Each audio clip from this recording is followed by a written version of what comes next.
Welcome to Kitchen Table Electronics. This is an online laboratory class where you will learn basic electronics, but in addition, the skills needed to use microcontrollers and computers to control electronics.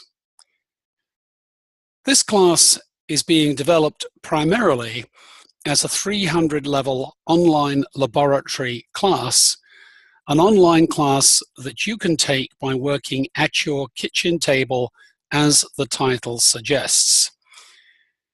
It is for physics majors in a new online physics degree to be offered by Arizona State University, but before you get scared off, I'm going to present the class at a general level so that most of it will be accessible to students in any scientific discipline who want to get familiar with modern laboratory instrumentation and computer control of electronic instruments. We will cover what everyone covers in classes on electronics: resistors and resistor networks, reactive components like capacitors and inductors, nonlinear devices like diodes, active devices like transistors and op-amps, and the tools of the trade, like the digital multimeter, signal generators, and oscilloscopes. But what's new about this class is we're going to do it using our own computer coding and our own microcontroller. Electronics without computers would be like learning Latin, not very useful in this day and age. Instruments from the largest, like this MRI machine on the left, to the smallest, like this digital thermometer, are controlled by computers and microcontrollers. And so there's really no point learning electronics if you don't learn how to interface that electronics with a computer. Another aspect of this class is data analysis. Computers have allowed us to take millions, billions times more data than we could in the old days when we sat in a laboratory with a notebook and a pencil. And to analyze this data, we need computer programs. These screenshots are a couple of contemporary data analysis programs. They cost an awful lot of money, and I have found them as hard to master as developing my own ability to write computer code. So I've decided to abandon these commercial products and teach myself a programming language so that I can analyze data as I want, and my time spent learning how to do it is then more universally applicable than my time wading through these commercial software products trying to understand where to find the right buttons. Now, I said this was kitchen table electronics. We're going to do it using our own computer, which presumably you have if you're watching an online class, to control our experiments, to collect and analyze data ourselves. And we're going to do it all for about the additional cost over and above the computer of some leading texts in the field. I'll give you an example here, and if you buy the text and lab manual, you'll spend a little more than I am proposing you spend on building your own kitchen table lab. And when you've finished, you can keep your own pretty nice digital oscilloscope, and in addition, you will have a signal generator, or you can sell them on to another student. So you get to keep your own lab at the end of the course, which is actually a pretty good bonus. How on earth can it be possible to do this for so little cost? The reason is a set of open source tools. This is software that has been developed by a community of users and is kept up to date and improved by a very large community of users, primarily the computer language Python, which is very powerful, relatively easy, and we'll say more about in a minute. For microcontrollers, we're going to use the Arduino, supported by also a very large community. And finally, we're going to use some open source software called Fritzing for laying out our electronic circuits, and even eventually making the printed circuit board that will build you your very nice signal generator at the end of this course. You'll also have to buy a few tools, fairly inexpensive, with the exception of the digital oscilloscope, which will cost about $100. The rest of the items here all cost between $30 and $10. There's the toolkit, including digital multimeter and soldering iron, some breadboards and connectors, the Arduino microprocessor, and a chip for synthesizing AC voltages over a large range of frequencies. The shopping list for this hardware and links are all contained on the homepage for this course, and I'll give you a pointer to that at the end of this introductory lecture. You'll need your own computer, of course, and hopefully you'll have at least one USB port and a USB expander, or if you've got multiple USB ports, you'll be just fine. Now, we're going to use Windows 10 in our examples. However, if you use a different platform or operating system, you can find detailed instructions on how to install and operate the various open source pieces of software in a book, an online book, which I strongly recommend, by Patrick Desai, which is Python programming for Arduino. So let's talk about Python. It is now the most widely used computer language in the world. This is a relative estimate of users from the Stack Overflow blog, and the orange line is Python versus time. And you can see not only is it the most widely used language, but it's also gone from 0 to that position in a very short time. And that's because of the advantages of Python. It's an interpreted language. What that means is you can sit at your keyboard in the Python interpreter, type in a command at the prompt, which looks like these 3 chevrons here, hit return, and your computer will execute it. Now, I have to say I was terrified of Python because I remember BASIC. Python is not BASIC. It's a very powerful language, and you can put sets of instructions together in an editor and then run them through the Python interpreter, and it turns out to work very well and very nicely.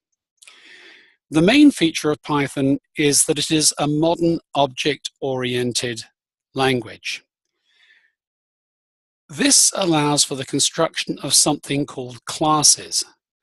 These are collections of functions and data organized in a particular way that when you tell the interpreter to import a class, and then from that class cause an instance of a particular method to create an object, which all sounds like a lot of new words, but all that means is that in the class you've got a set of codes, and you extract, for example, 1, you call it something, it becomes a block of executable code that the interpreter knows how to get to, and it can be called by the interpreter over and over again. The instructions that do this would look something like object, and it can be whatever name you want to call it in your code, and then the name of the class, and then with a dot, and then whatever the name of the method is, and it may have some argument that you would put in parentheses. So it's very simple to call the millions and millions of lines of code in the thousands of classes that people have assembled for anyone to use who is using Python. The layout of Python code is a little different from some of the other languages you might have encountered. It uses the white spaces on the page as a control. So this means that if you make a call to some routine, for example, if you define a subroutine with a DEF, name of the subroutine, open close brackets, colon, then the next line that is going to be the definition of that subroutine and the subsequent lines in that subroutine would be offset by a paragraph indent, and then you would remove the indent when you go away from defining your subroutine. The same applies to conditional statements like while, and iterative statements like for an index lying in a range, please repeat the following set of statements. They will all be indented, and the end of the indent signals the end of the collection of code to execute conditionally. You'll get examples of this and see it. It's not hard, but you will surely occasionally put accidental spaces in your code, and the interpreter will come back to you with a nasty warning message. It's case sensitive, so you can't throw in capital letters for keywords. You can put capital letters anywhere you want in variables you define, but be sure to use the same mixture of lower and uppercase letters when you call that variable. But when you use keywords or functions you've defined, then it's very important to use the appropriate capitalization or lack of it. Something that is really quite unique about Python is it is dynamically typed. With other languages, you have to tell the interpreter, this is going to be an integer, so please reserve 2 bytes of memory for it. Or this is going to be a logical variable, so please reserve 1, and so on. Python figures out what to allocate in the memory based on the context of the statement. So for example, if you say x equals 1, it will figure you want to use an integer for x. If you say x is 1.0, it will figure that you want a double, i.e. a total of 4 bytes of memory set aside. There can be some complications, and we'll talk about that in the section on Python. You can download Python from the website python.org. It includes a so-called Integrated Development Environment, IDE. The included IDE is called IDLE. I happen to like it a lot. You'll see some criticism of it and suggestions that you download some more elaborate IDEs. I like IDLE because not only is it simple and straightforward to use, but by default, all of the Python files go places that IDLE knows to look. If you use other environments, you are going to have to spend a lot of time finding out where to tell it to look for various files. The basic Python download includes an incredible number of tools, but there will be other tools, tools for graphing, mathematical analysis, and so on. And there is a program called pip included with the Python download that you run from the Windows command box, not the Python interpreter. You go to the Windows command box and say pip install whatever the extra tool set you want is. Examples of these packages include the numerical analysis package, NumPy, which has an amazing number of routines in it, but you'll often call it for fairly simple numerical things. An incredible range of plotting and curve fitting routines in matplotlib. This is the library that has essentially displaced the commercial graphing and curve fitting software that I used to use. Very, very powerful and very, very nice. There is a graphical user interface which actually is included in the basic Python package, tkinter. There's serial input and output for talking to things like outboard microcontrollers, PySerial. And there's machine level control of outboard microcontrollers in something called PyFormata. And that's a set of tools we're going to use the most because that minimizes the amount of microcontroller coding that you're going to have to do. And there are lots more. You can, if you want, download, for example, an artificial intelligence package, and I'm told by the folks who use it, it's pretty incredible, and maybe you want to go get that before your next exam. Okay, so once the packages have been installed, you access particular classes from them by a statement in your interpreter that looks like import, for example, matplotlib.pyplot as PLT. And that then sets up an object in your code called PLT that is in fact matplotlib.pyplot. So this is an illustration of the object-oriented nature of the programming. Everything in Python can be an object. So if you say x equals matplotlib.pyplot, then if you print X, the interpreter will tell you that it is an object sitting at a certain point in memory because it's the collection of data and functions that is contained in the pyplot attribute of matplotlib. So very powerful, but you'll see when you use it, it's quite simple to use. Finally, it runs a lot faster than you might expect from an interpreted language. Once again, my experience was BASIC, which was pretty excruciating. The point being that what the Python code does is act like a shell or a collection of sort of top-level instructions that point to these lumps of code you have extracted as methods from the various packages. Those lumps of code are themselves compiled in machine code, so most of the hard stuff is done very quickly on your computer. And then finally, if you really don't want to see the Python interpreter, if you want your code to look like an executable file that you can run in Windows as you would run any other executable file, guess what? There is a program that will turn your Python code into an executable file and build you a Windows installer. It's called Py2X. So a few more things. Here's the link to the Python organization. Here's a link, this pythoncourse.edu. I have found fantastically useful. The Python documentation online on the python.org website is a little terse to read, to put it mildly. I found the Python course to be extremely clear, no excess verbiage to wade through, just very nice pointers as to how to understand particular aspects of the Python language. So I've used it a lot, and you probably will too. Here are some of the additional packages that we will download. The PyFormata is on the python.org webpage, and that is the software that will talk to our Arduino. The scipy.org has all the scientific computing packages.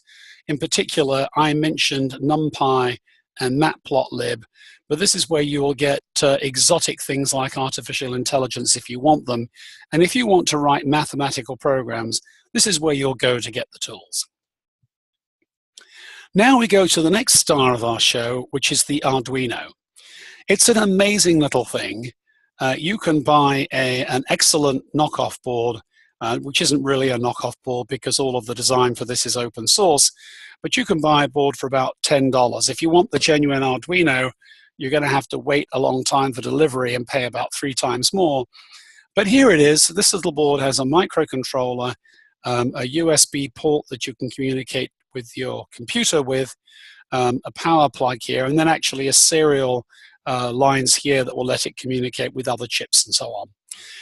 It's programmed in another computing language, a version of C++, and when you download the Arduino IDE, you'll have a little compiler that you can use to build code for your Arduino, but it comes with so many example programs that we really won't need to code the Arduino. At the end of the class, we will have a task for Arduino to do sitting alone, cut off from the mothership computer, and so we will write that code in C++. But by that time, we'll all be so comfortable with Python, it won't hurt our brains to think about another language. As I said, it'll run interactively via this USB port, and that's mainly how we'll use it. But you could also put a program in here and have the microcontroller execute it in a standalone loop, and we will illustrate that in the first lesson. The Arduino uses, the Uno, the one we'll use, has a microcontroller called an ATmega328. It doesn't run very fast, 16 megahertz, has 14 digital pins, 6 of which can generate analog signals using a technique called pulse width modulation, and we'll introduce that early on in the class. And it's got 6 analog input pins that will take some varying voltage and convert it to a series of numbers. There's 32 kilobytes of onboard flash memory, which is actually enough to do some pretty complicated things. It acts as its own voltage source. It has a 5 volt and 3.3 volt output pin. So we're going to use the Arduino as our power supply for the course. No need to buy an expensive power supply. You can get a limited amount of current from the 3.3 volt pin. a lot from the 5-volt pin, but there are some limitations to do with how much voltage you drop from an external power supply if you use one. Fritzing is the third wonderful given away thing that we will use in this course.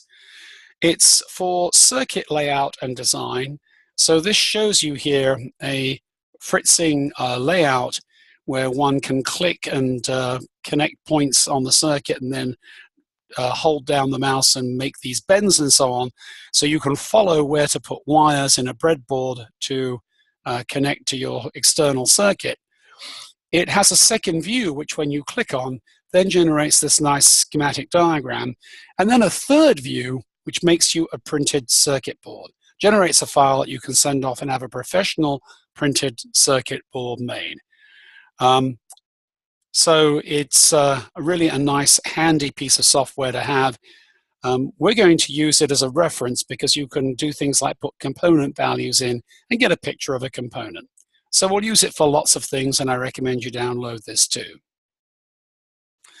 Right, with all of that background, let me tell you what we are going to do. The course will be in major modules that cover distinct things. The modules that address the fundamental electronics will be much longer than the other modules, so don't take a number on the left to mean a fixed number of hours or weeks. They'll be quite variable depending on the content. But the first topic is to install our Arduino, run and investigate the Uno, and learn about some basics like data sheets. And we'll put together a little external circuit just to get a feel for that. Next, we'll turn to our tools, the digital voltmeter that you'll buy for this class as part of a toolkit, and our oscilloscope. And we will play with some simple circuits in doing that and learn some basic electrical concepts. When it comes to looking at signals that vary with time, we'll take a look at that pulse width modulation that I told you the Arduino does.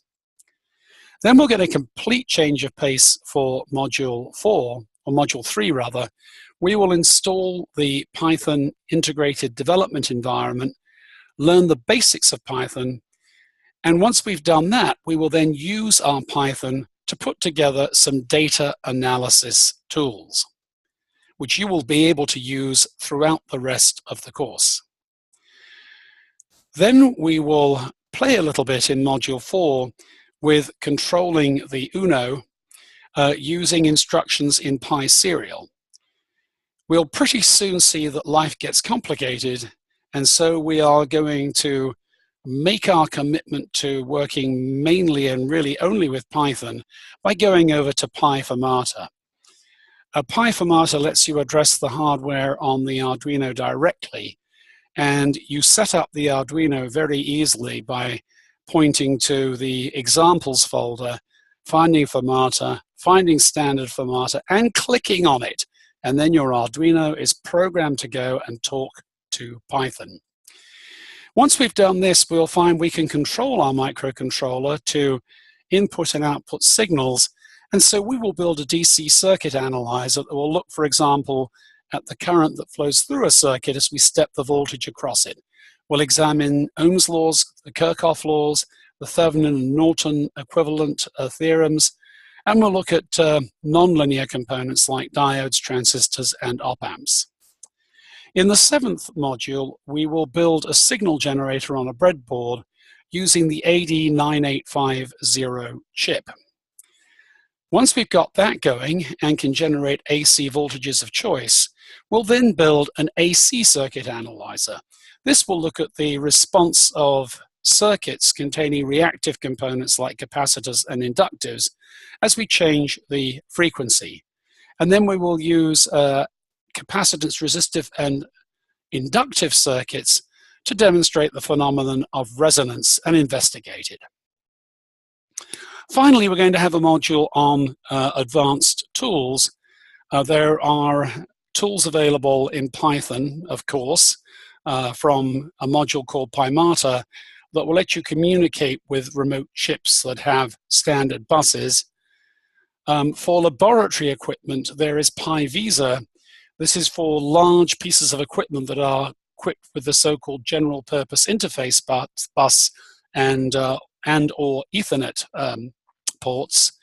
And we'll take a look at some of the other common tools, particularly LabVIEW, which is very widely used but expensive and a little odd to program because it's not as versatile as Python.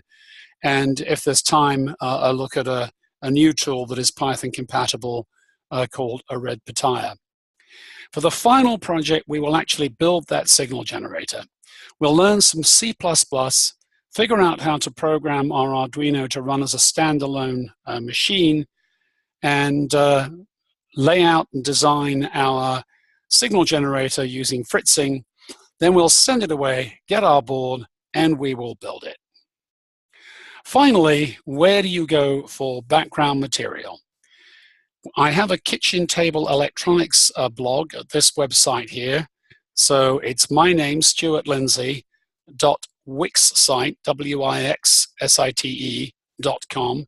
So stuartlindsay.wixsite.com/kitchen table electron. Kitchen table electron. Wix wanted extra money from me for including the full title. So kitchen table electron it is, and you can take the X bit as an indication of my meanness in not paying for a longer name. So here's what a typical page looks like. You can go, for example, to the introduction where you'll see things like the video lectures. Resources will be things like PDFs of data sheets, any additional documents that are referred to in the video lecture. The PowerPoints will be the PowerPoints used in the video lecture. There will be links to other websites. And finally, I'm going to include extra lectures. As I said, for example, the mathematical details of things or advanced techniques in Python that you won't get in the main lecture. So there you go. That is kitchen table electronics. I hope you enjoy it.